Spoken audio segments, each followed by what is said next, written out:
उसके बाद ये महत्वपूर्ण बैठक और बैठकों का सिलसिला लगातार जारी है। तस्वीरें सामने आ चुकी हैं संजय जी, तस्वीरें सामने आ चुकी हैं जिस वक्त अब प्रधानमंत्री मोदी जो है वो पहुंचे हैं राष्ट्रपति से मुलाकात करने के लिए, और राष्ट्रपति से मुलाकात करने के बाद अब यहाँ पर तमाम जानकारियां जो है ऑपरेशन सिंदूर से जुड़ी हुई वो देंगे। तो राष्ट्रपति द्रौपदी मुर्मू से मुलाकात करने के लिए प्रधानमंत्री मोदी पहुंच चुके हैं। तस्वीरें आप देख पा रहे हैं और इन तस्वीरों के जरिए आप समझिए किस तरीके से पीएम मोदी जो है ऑपरेशन सिंदूर की पूरी ब्रीफिंग जो है वो राष्ट्रपति द्रौपदी मुर्मू को दे रहे हैं इस वक्त, और पूरी महत्वपूर्ण जानकारी दे रहे हैं। कैबिनेट की बैठक हुई, कैबिनेट की बैठक को लेकर भी विशेष जानकारी जो है वो दी जाएंगी। तस्वीरें सामने हैं, इंडिया न्यूज पर ये एक्सक्लूसिव तस्वीरें आप देख पा रहे हैं। सुबह की शुरुआत हुई और कहा जाए तो जो जनता जिसने रात के वक्त से ही ये मंजर देखा उन्होंने देखा, लेकिन सुबह जब जनता की आंखें खुली तो ऐसे में एक बड़े अपडेट के साथ, बड़ी ब्रेकिंग के साथ सभी की आंखें खुली हैं। हालांकि पूरे देश भर को पता था कि न जाने वो कौन सी सुबह होगी जब ये बड़ी खबर सामने आएगी, और आज ही की वो सुबह थी जिस वक्त ये बड़ी खबर सामने आई है। और 7 मई का ये दिन जिस वक्त ये बड़ी खबर सामने आई, इसी के साथ अब बैठकों का सिलसिला लगातार देखा गया। सबसे पहले कैबिनेट की बैठक हुई, कैबिनेट की बैठक के बाद अब गृह मंत्रालय में केंद्रीय गृह मंत्री अमित शाह जो है वो तमाम सीमावर्ती राज्यों के मुख्यमंत्रियों के साथ बैठक कर रहे हैं। उनसे पूरी तरीके से जानकारी हासिल की जा रही है, किस तरीके से वहां पर प्रबंध जो हैं वो सुरक्षा के किए गए हैं, कैसे वहां पर लोगों को जागरूक किया जा रहा है, मेंटली लोगों को किस तरीके से जंग के लिए प्रिपेयर किया जा रहा है, और तमाम तरह की जो जानकारियां हैं वो हासिल की जा रही हैं। बड़े निर्देश जो हैं इस बैठक में दिए जाएंगे गृह मंत्रालय द्वारा। और उसके बाद अब ये तस्वीरें जब दूसरी तरफ प्रधानमंत्री मोदी पहुंचे हैं राष्ट्रपति से मुलाकात करने के लिए, और राष्ट्रपति से मुलाकात करके इस ऑपरेशन की बारीकी से जानकारी जो है राष्ट्रपति को दे रहे हैं, किस तरीके से इस ऑपरेशन को अंजाम दिया गया है और यहाँ पर हिसाब किताब कैसे बराबर किया गया, कैसे इंतकाम लिया गया है। सिंदूर ऑपरेशन बेहद बड़ा इतिहास जो है इस ऑपरेशन ने रखा है, क्योंकि देश के इतिहास में ये पहली बार हुआ जब प्रेस कॉन्फ्रेंस में आर्मी की कर्नल सोफिया कुरैशी और एयरफोर्स की विंग कमांडर व्योमिका सिंह ने ऑपरेशन के बारे में जानकारी दी थी। और इसी के साथ आज का जो दिन है वो इतिहास के पन्नों में रहेगा, क्योंकि जिस तरीके से यहाँ पर बड़ी कार्रवाई की गई है वो अपने आप में अद्भुत है, और बेहद अद्भुत इसलिए क्योंकि इस ऑपरेशन का नाम सिंदूर, जिससे साफ समझा जा सकता है कि सिंदूर का ही यहां पर बदला जो है वो लिया गया है।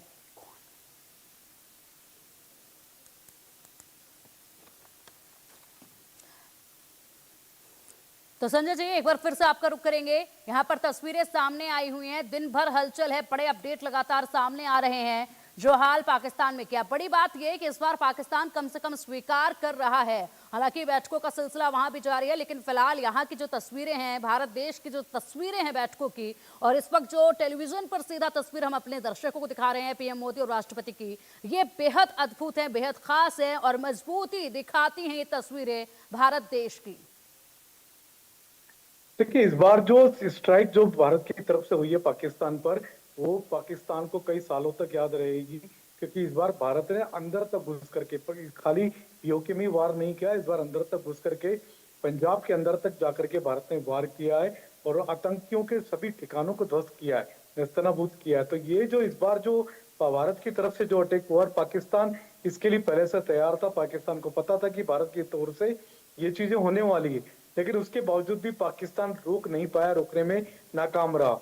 तो पाकिस्तान इस हमले को कभी भूल नहीं पाएगा। जहां तक राष्ट्रपति की बात है तो प्रधानमंत्री नरेंद्र मोदी गर्व के साथ राष्ट्रपति द्रौपदी मुर्मू से मिल रहे हैं और उनको सारी जानकारी दे रहे हैं, ऑपरेशन सिंदूर की सफलता की जानकारी दे रहे हैं, किस तरीके से सफलतापूर्वक ऑपरेशन करके भारत के राफेल फिर से भारत की धरती पर पहुंच चुके हैं। और इस ऑपरेशन की कामयाबी का मतलब है कि पाकिस्तान को भी स्वीकार करना पड़ रहा है कि हाँ, इस बार भारत ने हमारे लोगों को मारा है, अंदर आकर के हमला किया है।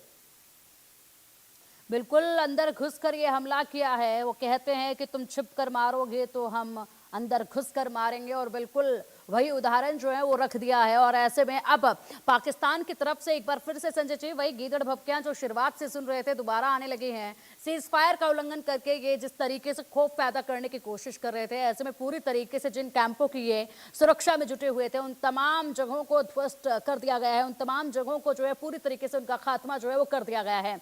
अभी भी यहाँ पर पाकिस्तान जो है वो लगातार गीदड़ भभकी दे रहा है, कह रहा है कि अब समय जो है हम तय करेंगे। देखिए, पाकिस्तान रिटेलिएट कर सकता है, पाकिस्तान रिटेलिएशन करेगा। इस बात की तैयारियां भारत को रखनी है, भारत रख रहा है इस चीज की, क्योंकि भारत को पता है कि पाकिस्तान बौखलाया हुआ है और किसी भी हद तक जाएगा। किसी भी हद तक जाने के पहले वो क्या क्या काम कर सकता है, क्या क्या रिटेलिएशन करेगा, तो भारत सरकार और भारतीय सेनाओं की तरफ से उसकी तैयारियां की गई है। चाक चौबंद नाकाबंदी कर ली गई है। हालांकि पाकिस्तान की ओर से आज भी एयर अटैक की प्लानिंग की गई थी, लेकिन उसको भारत सरकार के एयर डिफेंस सिस्टम की ओर से नाकाम कर दिया गया। तो हमारी सेनाएं चुस्त है और हर तरह के हमले को रोकने में, नाकाम करने में एकदम से दुरुस्त है। और ये भी देखना होगा कि भारतीय सेना अगर पाकिस्तान की तरफ से कोई रिटेलिएट करेगा तो भारत का अगला कदम क्या हो सकता है, क्योंकि भारत में पाकिस्तान ने सर्जिकल स्ट्राइक तो की है, लेकिन ये सर्जिकल स्ट्राइक भारत हमेशा नहीं करेगा। ये आप कह सकते हैं सिंपल था। अगर इस सिंपल से पाकिस्तान सबक नहीं सीखता है तो फिर भारत किसी भी हद तक जा सकता है।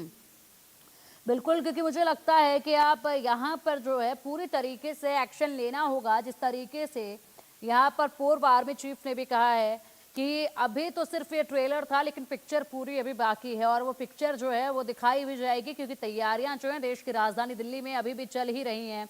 दूसरी तरफ अगर बात की जाए तो पूरी तरीके से टेररिस्ट के बेस कैंप पर ये अटैक किया गया है, उनके ठिकानों पर ये अटैक किया गया है। ऐसे में मसूद अजहर, जैश ए मोहम्मद के मुखिया मसूद अजहर के परिवार के 10 लोग मारे गए हैं, जिसके बाद प्रतिक्रिया आई कि मैं भी मर जाता तो अच्छा होता। बड़ा हैरानी हुई है ये देखकर संजय जी कि एक आतंकी जो ना जाने अभी तक कितने लोगों के खूनों से अपने हाथ भर के बैठा है, वो अपने परिवार के खात्मे पर किस तरीके से दुखी हुआ कि कह रहा है कि मैं भी मर जाता तो अच्छा होता। देखिए, मसूद अजहर पाकिस्तान में बैठ के कह रहा है कि मैं भी मर जाता तो अच्छा होता, लेकिन पाकिस्तान अभी भी ये इस बात को स्वीकार नहीं करता कि मौलाना मसूद अजहर को उसने पनाह दे रखी है, पाकिस्तान में मौजूद है। इसी तरह से दाऊद इब्राहिम, हाफिज सईद, मौलाना मसूद अजहर, तो इन सब बड़े बड़े आतंकियों के सरगनाओं को पाकिस्तान ने शरण दे रखी है।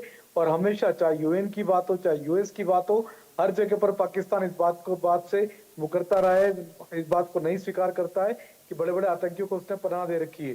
तो अभी उसके परिवारजन मारे गए, लेकिन अब भारत देश की जनता ये भी उम्मीद करती है कि जल्दी ही मौलाना मसूद अजहर का भी नंबर आएगा, जिन्होंने इस देश के मासूमों का कत्ल किया है।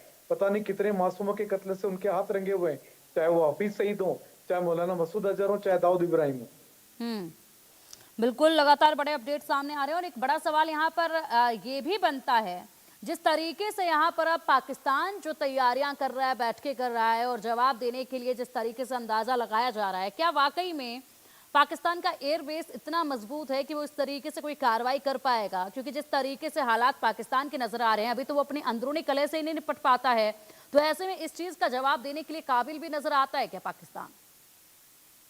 देखिए, पाकिस्तान के पास में उसकी डिफेंस उसने मजबूत कर रखी, उसने काफी सारे साजो सामान भी खरीद रखा है, लेकिन वहां पर मोराल गिरा हुआ है। वहां पर पूरी सेना का मोराल गिरा हुआ, क्योंकि उसको लगभग हर युद्ध में, हर बार लड़ाई में भारत के हाथों मुंह की खानी पड़ती है। हमने 71 के वार में देखा था तो 95,000 सैनिकों को घुटने टिका करके माफी मांगनी पड़ी, हथियार डालने पड़े थे। उसके बावजूद भी भारत ने उनके 95,000 सैनिकों को रिहा किया, उनको जाने दिया, उनकी जान बख्श दी। तो पाकिस्तान के पास मोरल नहीं है लड़ने का। हर बार वो दम जरूर दिखाता है, लेकिन वहां पर सेना के खुद के हालात अच्छे नहीं है। वहां पे पाकिस्तान की जनता खुद पाकिस्तानी सेना से परेशान हो चुकी है। और वहां पर पाकिस्तान की सेना इस समय जिस जिस हालात से गुजर रही है, क्योंकि उस पर सवाल खड़े हो रहे हैं। उसके पास 14 दिन का टाइम था, 15 दिन का टाइम था, उसको पता था कि अटैक होने वाला है, वो भारत का अटैक नहीं रोक पाया। बिल्कुल संजय जी, इस वक्त 2 तस्वीरें हम इंडिया न्यूज पर एक्सक्लूसिव हमारे दर्शकों को दिखा रहे हैं, जिसमें एक तरफ हम दिखा रहे हैं कि राष्ट्रपति से मुलाकात की है पीएम मोदी ने, और दूसरी तरफ हम दिखा रहे हैं कि 9 राज्यों के सीएम के साथ केंद्रीय गृह मंत्री अमित शाह जो है वो मीटिंग कर रहे हैं। ऐसे में महत्वपूर्ण है ये दोनों ही तस्वीरें भारत की जो मजबूती है वो दिखा रहे हैं। और इसी के साथ खास मेहमान भी लगातार हमारे साथ जुड़े हुए हैं, उनका रुख करना चाहेंगे। एसके दत्ता जी हमारे साथ है। सर, बहुत स्वागत है आपका इंडिया न्यूज पर। लगातार तमाम महत्वपूर्ण जानकारियां और जो विचार हैं वो भी हमारे दर्शकों तक हम पहुंचा रहे हैं हमारे खास मेहमानों का। दत्ता सर, क्या नजर आ रहा है कि आज दिल्ली में जो हलचल है वो बड़ी हलचल है और ये रात भर से ये हलचल जो है वो देखी जा रही है। प्रधानमंत्री मोदी पहुंचे हुए राष्ट्रपति से मुलाकात करने के लिए, पूरी तरीके से ऑपरेशन सिंदूर की जानकारी वो दे रहे हैं। 9 राज्यों के सीएम के साथ जो है वो बैठक कर रहे हैं केंद्रीय गृह मंत्री अमित शाह। महत्वपूर्ण है ये बैठक। सीमावर्ती इलाकों के जो राज्यों के जो मुख्यमंत्री हैं वो इस बैठक में शामिल हो रखे हैं। वहां के लिए रणनीति जो है वो बनाई जा रही है। बिल्कुल। सबसे पहले तो मैं भारत के फौज को और हमारे देश के पॉलिटिकल लीडरशिप को, माननीय प्रधानमंत्री जी को हार्दिक बधाई देता हूं और शुरू ही करता हूं वंदे मातरम, भारत माता की जय बोल के। आज जिस तरह का चीजें हुआ है, इससे मैं समझता हूं कि असीम मुनीर को समझ में आ गया कि एक चुटकी भर सिंदूर की कीमत क्या होती है। ये आज उसको अच्छी तरह से समझ में आ गया है। अभी तो खाली 9 जगहों पे सिंदूर की कीमत दी गई है। पाकिस्तान इसके बाद अगर बाज नहीं आता है पूरे, तो तब फिर पूरा पाकिस्तान का भूमि जो है वो लाल लाल हो जाएगा सिंदूर की लाल रंग से।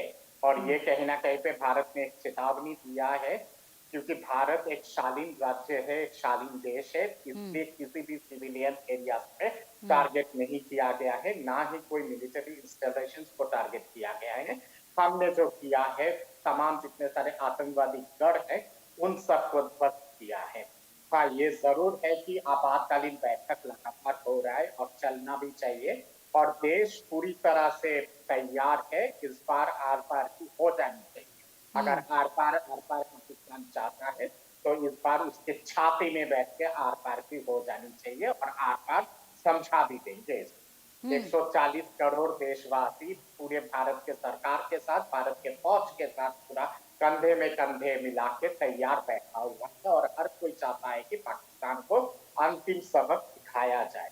यही रणनीति तैयार हो रहा है। मेरा मानना है कि गृह मंत्रालय के जो आपातकालीन बैठक हो रहा है उसमें जरूर इसी दिशा में तैयारी चल रही है। हमारे देश के फौज पूरा तैयार बैठा हुआ है। इनफैक्ट हमारे देश के फौज तो बहुत दिनों से कारतूसों पे तेल दे रहे थे कि कब ट्रिगर दबाने का मौका मिले और कब इन लोगों को रमचंडी की तलवार की जो एक लैंग्वेज है वो समझाया जाए।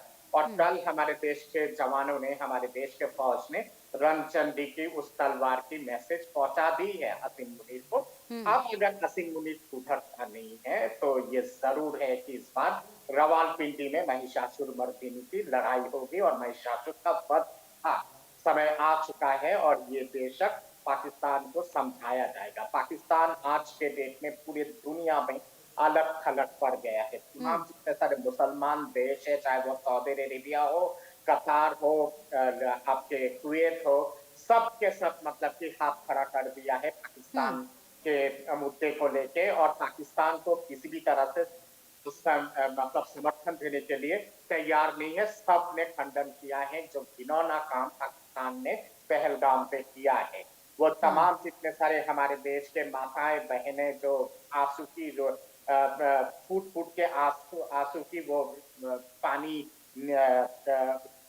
निकाली है और रोई है पिछले 15 दिन में, आज उन लोगों को शायद गर्व होगा देश के जवानों पे, देश के जवान भाइयों पे, कि उनके सिंदूर की कीमत, चुटकी भर सिंदूर की कीमत देश के जवानों ने बहुत अच्छी तरह से ले ली है। पाकिस्तान, मैं समझता हूँ कि एक आतंकवादी देश है, उसका पूरा कौम ही आतंकवादी है और मानसिकता उसका आतंकवादी है। वो जरूर कुछ गंदगी करने की कोशिश करेगा। मेरा मानना है कि आज का रात और कल की रात और अगला 72 घंटा बहुत महत्वपूर्ण होगी। भारत का सेना पूरा तैयार बैठा हुआ है। हमारे देश के जो एंटी बैलिस्टिक मिसाइल शील्ड है, S-400 है, पृथ्वी मिसाइल शील्ड है, अग्नि मिसाइल शील्ड है, आकाश मिसाइल शील्ड है, वो बिल्कुल तैयार है पाकिस्तान के किसी भी घिनौना हरकत को मुंह और जवाब देने की। इनके तो पता चला है कि 2-3 इनके मिलिट्री हवाई एयरक्राफ्ट जो है वो भारत के सेना ने, भारत के एयरफोर्स ने गिरा दिया है जम्मू कश्मीर में और राजस्थान भावलपुर के प्रांत पे, और उसपे शायद आपके F-17 और F-16 के एयरक्राफ्ट है। और ये अगर इसका कहीं ना कहीं पे दर्शाता है कि पाकिस्तान का एयरफोर्स का क्या कंडीशन है। पाकिस्तान का जो जवान है, जो आर्मी है, वो तो पाक ऑक्युपाइड कश्मीर यानी कि गुलाम कश्मीर, पाक गुलाम कश्मीर और गिलगित बल्टिस्तान के जो चेक पोस्ट है, वो सारे चेक पोस्ट को तो पिछले 4-5 दिन पहले ही छोड़ छोड़ के भाग गए हैं। ये तो शुरुआत है, आगे जाके देखिए बलूचिस्तान में क्या होता है, खैबर पख्तून वहां में और सिंध में क्या होता है, वो लोग तो वहां पे बलोच लोग, सिंधी लोग, पठान लोग खैबर पख्तूनख्वा में तो कब से बैठे हुए हैं कि कब भारत अपना ट्रिगर दबाए और वहां से वो लोग फिर पाकिस्तान के ये जो गंदा पंजाबी कौम है पाकिस्तान का, उसको सही तरह से सबक सिखाए और सेना को सबक सिखाए। पाकिस्तान का जब आम जनता जो है वो कहीं ना कहीं पे सेना पे आज के डेट में एक रत्ती भर का विश्वास नहीं करता है पाकिस्तानी सेना पे, और इसीलिए मस्जिदों में धुन हो रही है कि सबक सिखाना है तो पाकिस्तान के सेना को सबक सिखाइए। और इस तरह के लगातार अलग अलग मौलाना जो मस्जिदों में जो अजान के दौरान जो बातचीत चल रहा था, उन सब की जो फुटेज निकल के आई है वो ठीक है। दर्शाता है कि पाकिस्तान के अंदर की हालत क्या है। बिल्कुल बिल्कुल दत्ता सर, आपने बिल्कुल ठीक कहा। और ऐसे में 1971 में जब बांग्लादेश अलग हुआ था तो एक ही टुकड़ा था, लेकिन अब जो है 4 हिस्सों में पूरी तरीके से अलग नजर आएगा पाकिस्तान। आपके पास आएंगे सर, आप बने रहिएगा हमारे साथ। फिलहाल कर्नल सोफिया कुरैशी ने क्या कुछ कहा है वो सुन लेते हैं। के टारगेट मैं आपको बताना चाहूंगी। सबसे पहले सवाई नाला कैंप मुजफ्फराबाद, जो कि पीओजेके के लाइन ऑफ कंट्रोल से 30 किलोमीटर दूर है। यह एक लश्कर तोयबा का ट्रेनिंग सेंटर था। 20 अक्टूबर 2024 सोनमर्ग, 24 अक्टूबर 24 गुलमर्ग, 22 अप्रैल 2025 पहलगाम, इन हमलों के आतंकियों ने यहीं से प्रशिक्षण लिया था। सैयदना बिलाल कैंप मुजफ्फराबाद, यह एक जैश ए मोहम्मद का स्टेजिंग एरिया है। यह हथियार, विस्फोटक और जंगल सर्वाइवल ट्रेनिंग का केंद्र भी था। गुलपुर कैंप कोटली, यह एलओसी से 30 किलोमीटर दूर था। लश्कर ए तोयबा का बेस था जो रजौरी, पुंछ में सक्रिय था।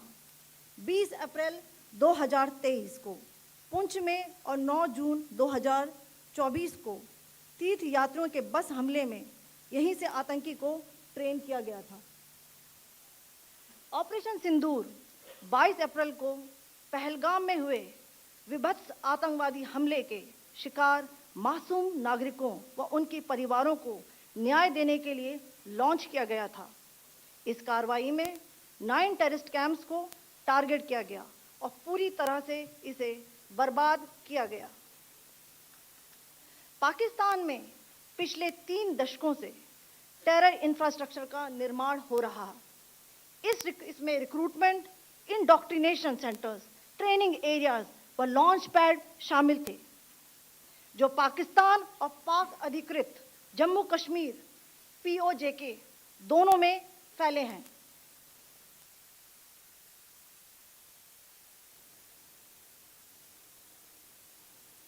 और अब